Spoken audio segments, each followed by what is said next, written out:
Mheshimiwa Spika, nilipoingia madarakani niliona haja ya kuhakikisha tunaendelea kujenga taifa lenye maelewano na maridhiano ili tuweze kwenda pamoja katika mwelekeo wa maendeleo. Dhima hili ni sukuma kubuni na kutekeleza falsafa ya R4.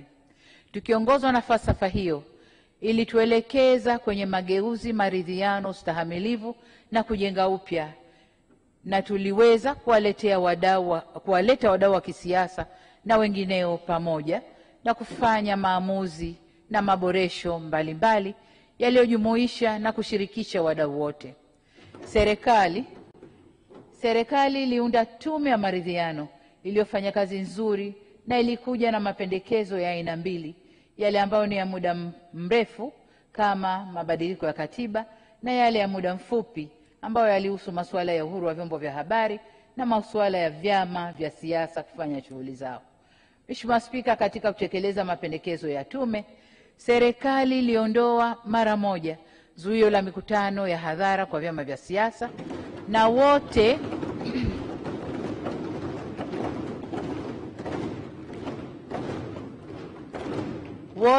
tumeshuhudia vyama vikiendelea kufanya shughuli zao kwa uhuru, ikiwemo mikutano ya hadhara kote nchini.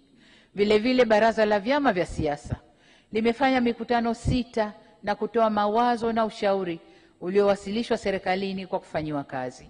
Kufuatia mashauriano yaliyohusisha wadau wote wa kisiasa, Bunge lilitunga sheria ya Tume Huru ya Taifa ya Uchaguzi namba 1 ya mwaka 2024, sheria ya uchaguzi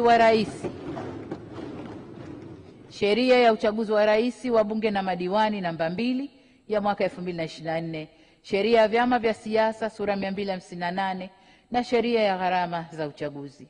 Kwa mara ya kwanza katika historia ya nchi yetu, Tume Huru ya Taifa ya Uchaguzi iliundwa kwa sheria yake yenyewe ili kujibu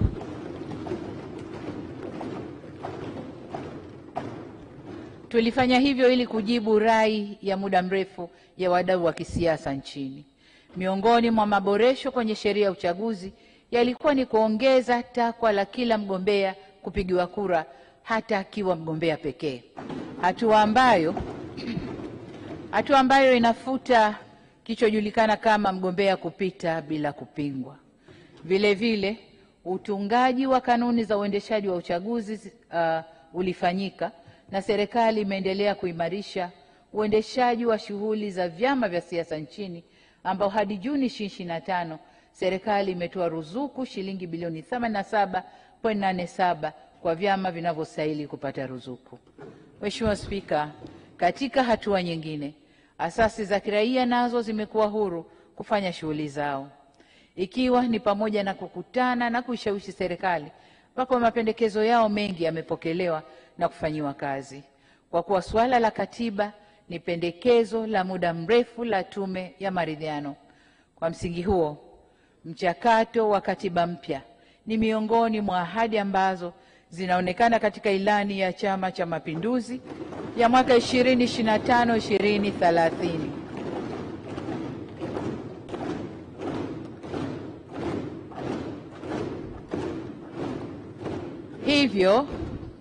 Hivyo ni kusema kwamba shughuli ya kuanza kufanya katiba mpya itatekelezwa katika kipindi kijacho cha miaka 5.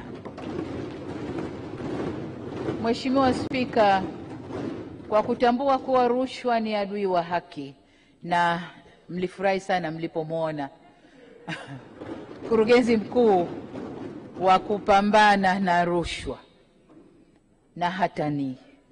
Sasa kwa kuwa rushwa ni adui wa haki na ni kikwazo kwa maendeleo, serikali imeongeza